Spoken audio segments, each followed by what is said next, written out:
क्या होगा जब एक आदमी पास्ट में टाइम ट्रेवल कर अमेरिका के इतिहास को ही बदलने का प्रयास करता है, लेकिन उसे पता नहीं था कि सिर्फ एक घटना के बदलने से भविष्य कितना बदल जाएगा। तो चलिए शुरू करते हैं आज की नई हाईएस्ट रेटेड साईफाई सीरीज, जिसकी कंप्लीट कहानी इसी एक वीडियो में कंक्लूड हो जाएगी। अब कहानी की शुरुआत हैरी नाम के एक बूढ़े आदमी से होती है, जो कि अपने साथ बचपन में हुए एक हादसे के बारे में बताता है कि कैसे जब वो छोटा था तो उसके पिता ने साल 1960 में उसके भाई बहन और उसकी माँ को मार दिया, वो भी हैलोवीन की रात को। उस हैलोवीन की रात सिर्फ हैरी ही अकेला जिंदा बचा था और यही सब याद कर उसे आज भी बहुत बुरा लगता है। अब हैरी की ये कहानी सुनकर उसका टीचर जैक उससे बहुत इम्प्रेस हो जाता है और उसकी स्टोरी के लिए उसे A+ देता है। यहाँ क्लास के बाद जैक अपने एक दोस्त एल के रेस्टोरेंट में अपनी पत्नी से मिलने जाता है। दरअसल उसकी पत्नी उसे डिवोर्स दे रही थी। जैक की बहुत कोशिशों के बाद भी वो अपने रिश्ते को बचा नहीं पाया। अब जैक और उसकी वाइफ जब आपस में बातें कर ही रहे थे कि एल छुपकर अपने ऑफिस के अंदर वाले रूम में चला जाता है और अजीब बात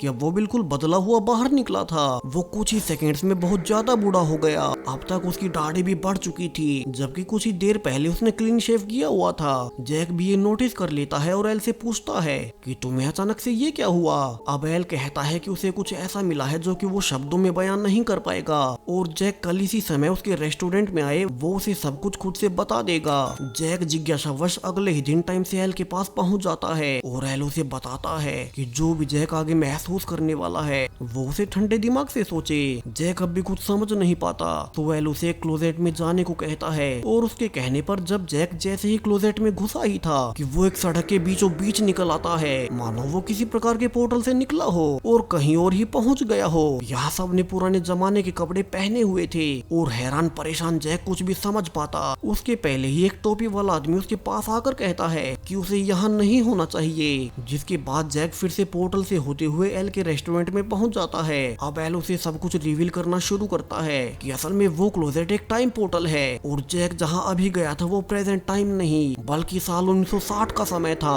एल कल के बारे में भी बताता है कि जब जैक अपनी पत्नी से बातें कर ही रहा था तो वो पास्ट में गया और वहीं उसने 3 साल बिता दिए ताकि एक मिशन को पूरा कर सके, मगर वो अपने मिशन को पूरा नहीं कर पाया और फिर कल वाले समय में वापस निकल आया, यानी कि प्रेजेंट टाइम में। जब कल जैक और उसकी पत्नी बहस कर रही थी तब तक एल साल 1960 में जाकर 3 साल वहां पर बिताकर आ गया, इसलिए अचानक से वो इतना बीमार और बूढ़ा लगने लगा था। वो आगे कहता है कि वो ये सब जैक को इसीलिए बता रहा है क्योंकि अब उसे उसकी जगह पास्ट में जाकर एक मिशन को पूरा करना होगा। अब ये मिशन है साल 1960 में जाकर अमेरिका के प्रेसिडेंट जॉन एफ कैनेडी को मरने से बचाना, जिससे अमेरिका का पूरा इतिहास ही बदल जाएगा। वो यहाँ से जैक को उसकी रिसर्च बताने लगता है। जो कुछ भी उसने पास्ट में जाकर अब तक पता किया था उसे रिसर्च में कैनेडी के असैसिनेशन को लेकर हर जानकारी है, जैसे कैनेडी को किसने मारा, इस मर्डर में कौन कौन शामिल थे। अब जैक को पास्ट में जाकर पैसों की भी जरूरत पड़ेगी, जिसके लिए एक ट्रिक पहले से एल ने निकाल रखी थी। वो उसे एक बुक देता है जिसमें हर प्रकार के खेलों के रिजल्ट्स पहले से लिखे हुए थे जो भी उस समय में हुए थे, ताकि जैक पास्ट में जाकर इन खेलों पर बैट लगाकर पैसे कमा सके और अपने मिशन को पूरा कर सके। हालांकि जैक अभी तक भी स्केप्टिकल था कि वो करे क्या उसे पास्ट में जाना चाहिए और क्या हो अगर पास्ट के बदलने से कुछ और बड़े खतरे उनके सामने ना जाएं। वो इस बारे में सोचने का वक्त भी मांगता है और घर आ जाता है। जैक पूरी ही रात सो नहीं पाया था और सुबह होते ही वो फिर से एल से मिलने जाता है, लेकिन अब तक तो एल मर चुका था। दरअसल जब वो पास्ट में गया था तब उसे वहां जाकर कैंसर हो गया और उसकी मौत हो गई। वहीं उसने मरने से पहले इस टाइम ट्रेवल के बारे में सिर्फ जैक को बताया था। तो अब जैक डिसाइड करता है कि वो पास्ट में जाकर एल के मिशन को पूरा करेगा। वो हिस्ट्री की सिर्फ एक इवेंट को बदलकर अमेरिका को एक बेहतर देश बना पाएगा और यही सोचकर अब जैक भी पास्ट में चला जाता है। इस बार वो पूरी तैयारी के साथ आया था और वो खेलों पर बैट लगाकर काफी सारे पैसे कमा लेता है। उसने इन पैसों से काफी सारी गाड़ियां और महंगे कपड़े भी खरीद लिए थे ताकि यहाँ के लोग उसे काफी अमीर समझे और कोई उसे कहीं जाने से रोके ना। हालांकि बैटिंग के चक्कर में उसने अपने कई सारे दुश्मन भी बना लिए थे, मगर अभी तो उसका पूरा ही ध्यान अपने मिशन पर था। अब एल के रिसर्च के हिसाब से जेफ कैनेडी की हत्या उन्हीं की कार में होगी और जैक को एक जॉर्ज नाम के आदमी पर नजर रखनी है क्योंकि उसके रिसर्च के हिसाब से कैनेडी के मर्डर में जॉर्ज का भी हाथ था। अब जब जैक जैक उसी स्पॉट की रेकी कर ही रहा था जहाँ की कुछ ही दिनों बाद अमेरिकन प्रेसिडेंट कैनेडी की हत्या होने वाली है। यहाँ उसकी मुलाकात एक सीडी नाम की औरत से होती है जो कि शादीशुदा थी। दोनों यहाँ बाई चांस एक दूसरे से मिल गए थे। अब उसके जाने के बाद जैक वापस अपने अपार्टमेंट में आकर सोचता है कि अब चूंकि वो इस समय में आ ही गया है तो उसे अपने पिता से भी बात कर लेनी चाहिए जो कि इस समय में जिंदा थे। लेकिन जैसे ही वो उन्हें फोन करने जा ही रहा था कि एक गाड़ी आकर टेलीफोन बूथ से ही टकरा जाती है। जैक को एल की एक चेतावनी याद आती है कि रियलिटी और टाइम ये दोनों एक फिक्स दिशा में आगे बढ़ते हैं और जब भी कोई पास्ट में आकर किसी इवेंट को बदलने की कोशिश करता है तो रियलिटी उसे होने से रोकती है। जैसे जैक पास्ट में अपने पिता से बात करने की कोशिश कर रहा था मगर उससे पहले ही एक कार फोन बूथ से टकरा गई ताकि ये इवेंट कभी हो ही ना। जैक अगले दिन जॉर्ज को फॉलो करते हुए एक स्टेडियम में पहुंच जाता है जहां पर प्रेसिडेंट भी आज एक स्पीच दे रहे थे। वहां जॉर्ज को फॉलो करते वक्त कुछ सिक्योरिटी गार्ड्स जैक को पकड़ भी लेते हैं क्योंकि उसका नाम किसी भी रिकॉर्ड में नहीं था। हालांकि जैक झूठ बोलकर खुद को बचा ही लेता है और उसे जॉर्ज के बारे में ये भी पता चला था कि असल में जॉर्ज CIA का ही एक एजेंट है, यानी कि बहुत से अंदर के लोग कैनेडी की हत्या में मिले हुए होंगे। जिसके बाद जब जैक वापिस से अपने अपार्टमेंट में आता है तो देखता है कि वहाँ तो बहुत बुरी आग लग गई थी जिसमें उसके सारे ही रिसर्च के पेपर्स जल गए जो कि उसे यहाँ आने से पहले एल ने दिए थे। जैक के लिए ये बहुत बड़ा झटका था क्योंकि अब उसकी इन्वेस्टिगेशन फिर से 0 पर पहुंच गई। जैक यहाँ से डिसाइड करता है कि वो वापिस से अपने टाइम में चला ही जाएगा। वैसे भी बिना रिसर्च के वो कुछ भी नहीं कर सकता, लेकिन जब वो पोर्टल की ओर जा ही रहा था कि उसे महसूस होता है कि उसे अपने टाइम में जाने से पहले कुछ अच्छा करके जाना चाहिए। उसे अपने स्टूडेंट हैरी की याद आती है जिसने कहानी के शुरू में बताया भी था कि कैसे हेलोवीन की एक रात उसके पिता ने उसकी माँ और उसके भाई बहन को मार दिया था और अब हेलोवीन 2 ही दिन के बाद था। तो जैक हैरी की फैमिली ट्री से उसके पिता को ढूंढ ही लेता है जिसका कि नाम फ्रैंक था। जैक उसके पास जाकर उसे झूठ बोलता है कि असल में वो एक नोवेल राइटर है और इस टाउन और फ्रैंक पर एक किताब लिखने की सोच रहा है। फ्रैंक भी इससे खुश था और इसी बहाने जैक उसके घर आने जाने लगता है। उसे पता था कि हैरी की माँ और उसके भाई बहन हेलोवीन की रात मरने वाले हैं, इसलिए वो उसी रात की उन्हें एक इवेंट की टिकट्स गिफ्ट देता है ताकि वे उस रात घर पर हो ही ना और उनकी मौत टल जाए। हालांकि उसने ऐसा करके बहुत बड़ी गलती कर दी थी क्योंकि फ्रैंक ने उसे ऐसा करते हुए देख लिया और उसे गलतफहमी हो गई कि उसकी पत्नी का जैक से अफेयर चल रहा होगा। वो उस रात अपनी पत्नी को घर से निकाल देता है और जैक को भी काफी मारता है। यानी फ्रैंक जैक के आने से पहले अपनी पत्नी और फैमिली से बहुत प्यार करता था मगर जैक के कारण उसे गलतफहमी हो गई कि उसकी पत्नी का कहीं बाहर अफेयर है। वहीं फ्रैंक के पड़ोसी बिल ने भी ये देख लिया था जो कि एक बारटेंडर है। अब जैक ने यहाँ से फैसला कर लिया कि वो हेलोवीन की रात फ्रैंक को अपनी पत्नी और बच्चों को मारने नहीं देगा। वो इसके लिए एक गन भी खरीद लेता है ताकि वो उससे पहले फ्रैंक को ही मार दे। लेकिन अब हेलोवीन की रात जब जैक गन के साथ फ्रैंक का इंतजार कर ही रहा था कि उसे पीछे से आकर बिल पकड़ लेता है जिसे कि उस पर शक हो रहा था। जैक उसे सारी ही सच्चाई बता देता है कि वो फ्यूचर से है और वो यहाँ पर हैरी की फैमिली को बचाने आया है। अब दोनों यहाँ से फ्रैंक के घर में घुसते हैं और यहाँ वही हो रहा था, फ्रैंक अपनी पत्नी और बच्चों को मारने ही वाला था मगर इस बार जैक समय से पहुंच पहले फ्रैंक को ही गोली मार देता है। उसने पहली बार किसी की जान ली थी और वो इसी गिल्ट में ये टाउन छोड़कर जाने लगता है। मगर रास्ते में उसके पास बिल आता है जिसे कैनेडी की हत्या की न्यूज रिपोर्ट मिल गई थी, वो घटना जो कि इस समय तक तो हुई ही नहीं। दरअसल ये पेपर कटिंग जैक फ्यूचर से लाया था जो कि उस टाउन में जाने के बाद उससे वहीं छूट गई और बिल को इससे उस पर भरोसा हो जाता है जहाँ से जैक उसे अपने मेन मिशन के बारे में सब बता ही देता है कि कैसे वो कैनेडी को बचाने के लिए तो आया था मगर उसे रिसर्च की डायरी ही जल गई और वो वापिस से अपने समय में जा रहा है। लेकिन अब बिल उसे कहता है कि उसे ऐसी हार नहीं माननी चाहिए और अब वो भी उसका साथ देगा क्योंकि कैनेडी एक अच्छा लीडर है। यहाँ से जैक को भी लगता है कि उसे एक और कोशिश करनी चाहिए और वो बिल के साथ वापिस से टेक्सास में आ ही जाता है जहाँ की कुछ ही दिनों बाद कैनेडी का असैसिनेशन होगा। यहाँ से उन्होंने प्लान के अनुसार पास में ही 2 घर भी रेंट पर ले लिए थे ताकि वे हत्या वाले दिन यहीं पर मौजूद रहें। जैक ने यहाँ एक स्कूल में टीचर बनकर रहना भी शुरू कर दिया था ताकि किसी को उस पर शक न हो। उन्हें पता था कि कैनेडी को गोली मारने वाला इंसान ली भी इसी बिल्डिंग में रहा करता था तो वे इस बार उसके आने से पहले ही उस घर में माइक और रिकॉर्डर्स लगा देते हैं और जब कुछ ही दिनों बाद ली फाइनली उसी घर में पहुंच जाता है तो जैक और बिल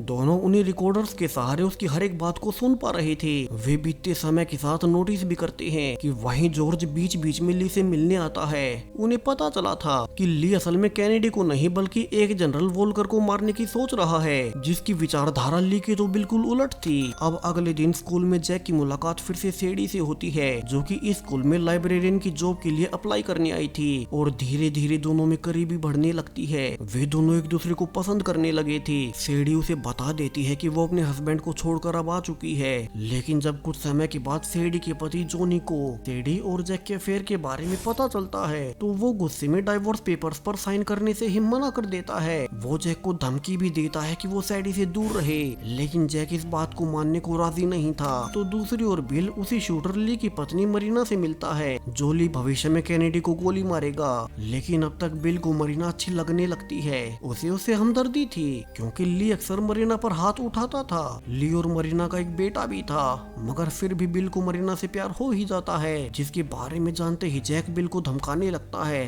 कि उन्हें कैसे भी करके ली की फैमिली से कोई कांटेक्ट नहीं रखना है। अब रात को जैक को एल की बातें याद आने लगती है। उसने बताया था कि अगर ली ने जनरल वॉकर पर गोली चलाई तो फिर तो कंफर्म हो ही जाएगा कि ली ही वही शूटर है जो कि कैनेडी के ऊपर भी गोली चलाएगा। सो वे ली को जनरल वॉकर के ऊपर गोली चलाते ही जान से मार दे। अब अगले दिन जैक को सेडी के एक्स हस्बैंड जोनी का कॉल आता है कि वो अभी उसके घर पर आ जाए वरना वो सेडी को जान से मार देगा। जोनी के घर पर उसने सेडी को बहुत टॉर्चर किया हुआ था और वो जैक को भी ब्लैकमेल करते हुए ब्लीच पीने को कहता है वरना वो सेडी को और नुकसान पहुंचाएगा। हालांकि तभी बाहर कुछ बच्चे आ गए थे, तो जैक इशारों में उन्हें समझा देता है कि वे पुलिस को बुला लें। तब तक वो अंदर जाकर वो ब्लीच जोनी पर ही फेंक देता है और सेडी की मदद से दोनों ने ही फाइनली जोनी को मार ही दिया था। हालांकि सेडी को कुछ ज्यादा चोट आ गई तो उसे हॉस्पिटल में एडमिट करवाना ही पड़ता है। तो दूसरी ओर ली बिल और अपनी पत्नी मरीना को आपस में बात करते हुए देख लेता है। हालांकि इसकी सफाई में बिल कहता है कि वो तो उससे ही मिलने आया था, उसकी पत्नी से नहीं। अब रात के समय बिल जनरल वॉकर के घर के बाहर वेट करने लगता है ताकि वो अपनी आंखों से देख सके कि ली वॉकर पर गोली चलाएगा या नहीं। लेकिन इसी बीच वहाँ एक औरत आ गई थी जिससे बिल कुछ भी देख नहीं पाता और जैक भी ये सुनकर काफी नाखुश था क्योंकि ली को मारने से पहले उन्हें कंफर्म करना होगा कि वही वो शूटर है। दूसरी ओर समय के साथ ली और मरीना में झगड़ा होने लगता है, इसलिए मरीना डिसाइड करती है कि वो ली को छोड़कर अपनी फ्रेंड रूथ के घर पर रहेगी। हालांकि ली समय समय पर वहाँ भी उससे मिलने जाता। ली ने इसके साथ में ही एक बुक प्रिंटिंग प्रेस में काम करना शुरू कर दिया था और यही वो जगह थी जहाँ से कैनेडी पर गोली चलने वाली थी। जैक को तो ये जान ली पर और शक बढ़ जाता है और वो बिल से कहता है कि वो ली और जॉर्ज पर नजर बनाए रखे। उसने अब तक सेडी को भी सारी सच्चाई बता ही दी थी कि वो फ्यूचर से है और यहाँ कैनेडी की मौत को रोकने आया है। दूसरी ओर बिल जैक के मना करने के बावजूद ली की पत्नी मरीना के करीब जाता जा रहा था और जैक एक दिन बिल को मरीना को किस करते हुए भी देख लेता है, जिसके बाद दोनों में काफी झगड़ा होता है क्योंकि जैक ने उसे ली की फैमिली से दूर रहने को कहा था मगर बिल माना नहीं। वहीं बिल भी अब गुस्से में जैक पर ही गन पॉइंट कर देता है और कहता है कि वो मरीना से दूर नहीं रह सकता और वो अब जैक का साथ भी नहीं देगा, तो वो उसे अकेला छोड़ दे वरना वो सभी को जैक की सच्चाई बता देगा। अब जैक निराश होकर वापिस से हॉस्पिटल में सेडी के पास आ जाता है जिसकी सर्जरी चल रही थी। हालांकि अजीब बात की उसे हॉस्पिटल में वही टोपी वाला आदमी नजर आता है जो कि उसे पहली बार पोर्टल के पार आते ही नजर आया था। उसने तब उसे कहा भी था कि जैक को इस समय में नहीं आना चाहिए, यानी उसे टाइम पोर्टल के बारे में पता है और जैक ने उस पर तब ध्यान नहीं दिया। अब जैक उस आदमी से मिलने की कोशिश भी करता है मगर वो हॉस्पिटल से चला गया था। तो जैक अब फिर से ली पर नजर रखने लगता है और देखता भी है कि अब तक बिल ने भी ली से दोस्ती कर ली है और दोनों एक साथ गन से निशाना लगाना सीख रहे हैं। जैक को तभी स्ट्राइक होता है कि कैनेडी की मौत में कॉन्स्पिरेसी थ्योरी भी थी कि गोली चलाने वाला शूटर एक नहीं बल्कि दो लोग थे। तो कहीं ऐसा तो नहीं कि खुद बिल भी ली के साथ कैनेडी को जान से मारेगा। जैक की वजह से ही बिल ली से मिला, कहीं उसी के टाइम ट्रेवल की वजह से तो कैनेडी की जान नहीं जाएगी। जैक यही सोचकर डर चुका था। तो अब बिल को ली से दूर करने के लिए वो उसे एक पागल खाने में बंद करवा देता है, ये कहकर कि बिल उसका छोटा भाई है जो कि मानसिक रूप से बीमार है। वो आगे जॉर्ज को भी अकेले में पकड़ लेता है और पूछने लगता है कि वे प्रेसिडेंट कैनेडी को मरवाना क्यों चाहते हैं। बदले में जॉर्ज बताता है कि वो भला प्रेसिडेंट को क्यों ही मरवाएगा, वो तो बस ली से मिलने आता है। सो जैक ने यहाँ से फैसला कर लिया था कि वो ली ही होगा जो कि कैनेडी को मारेगा, इसलिए वो अब ली को जान से मारने निकल पड़ता है। लेकिन तभी वहाँ पर वही आदमी आता है जिसके साथ उसने स्टार्टिंग में बैट लगाई थी और उसके सारे पैसे जीत लिए थे। वो आदमी उसी दिन के बाद से काफी गुस्सा था और वो अब जैक को पकड़कर बहुत मारता है। और जब सुबह जैक की आँख खुलती है तो वो एक हॉस्पिटल में था। इसके अलावा सिर में चोट लगने की वजह से उसकी याददाश्त भी चली गई थी। उसे अब ये याद ही नहीं था कि कैनेडी की मौत कब होने वाली है। उसे तो बस थोड़ा बहुत बिल का ही याद था। तो वो सीडी के साथ बिल को छुड़ाने मेंटल हॉस्पिटल में जाते हैं, लेकिन बिल को तो डॉक्टर्स ने शॉक दे देकर अब तक सच में पागल बना दिया था और वो खुद ही खिड़की से कूदकर अपनी जान दे देता है। जैक गुस्से में था क्योंकि उसे कुछ भी साफ साफ याद नहीं, और आखिरकार एक बुक में घर देखकर उसे याद आता है कि उस रात तो वो ली को जान से मारने जा रहा था और वो अब उसे चाकू से खत्म करने की सोचता है। लेकिन वहाँ पर ली का छोटा बेबी भी था, जिसे देखकर जैक अपना मन बदल देता है क्योंकि वो किसी बच्चे के सामने उसके पिता को नहीं मारना चाहता। और बाहर आकर सीडी और जैक साथ में फैसला करते हैं कि वे लगातार ली पर नजर बनाए रखेंगे और कल उसे प्रेसिडेंट को नहीं मारने देंगे। यहाँ वे गाड़ी में ही सो गए थे, जिसके बाद जैक के सपने में वही आदमी आता है जो कि कहता है कि अगर जैक ली को मारने गया तो कोई और बड़ी गलती कर बैठेगा और फिर उस गलती को ठीक करने के लिए उसे फिर से टाइम ट्रेवल करना पड़ेगा। इस तरह से वो हमेशा एक टाइम लूप में अटका रहेगा। वो जैक को ये भी बताता है कि वो भी जैक की तरह एक टाइम ट्रेवलर था जो कि अपनी बेटी को बचाने पास्ट में आया, लेकिन उसकी बेटी हमेशा मारी ही गई। तभी जैक वापिस से होश में आ जाता है और सीडी उसके बगल में ही थी। अब उस सपने के बाद से जैक को लगने लगता है कि कहीं वो फ्यूचर को बदलकर कुछ गलत तो नहीं कर रहा। वो सीडी से कहता भी है कि उन दोनों को ये मिशन यहीं छोड़कर कहीं और अपना घर बसा लेना चाहिए, लेकिन सीडी उसे याद दिलाती है कि ये मिशन उसे अपने दोस्त एल के लिए पूरा करना होगा। अब कैनेडी की मौत वाला दिन आ चुका था और सुबह जैक देखता भी है कि अब उनकी कार स्टार्ट ही नहीं हो रही। वो समझ जाता है कि स्पेस और टाइम उसे रियलिटी बदलने नहीं देना चाहते। सो यहाँ से दोनों पैदल ही भागते हुए क्राइम सीन तक जाने लगते हैं। वहीं ली भी अब तक सच में ही गन लेकर कैनेडी पर शूट करने को तैयार ही था। वहीं नीचे जैक भी सीडी के साथ शूटिंग स्पॉट तक आ चुका था, लेकिन एक गार्ड उसे बिल्डिंग में अंदर नहीं जाने देता। सो जैक उसे किसी तरह से मनाकर छठे फ्लोर पर जाने लगता है, जबकि अब तक प्रेसिडेंट की गाड़ी भी रोड पर आ चुकी थी। ली यहाँ पहला शॉट भी लेता है, मगर उसने वो मिस कर दिया था जैसा कि हिस्ट्री में सच में हुआ था, लेकिन उसका दूसरा शॉट लगना तय था।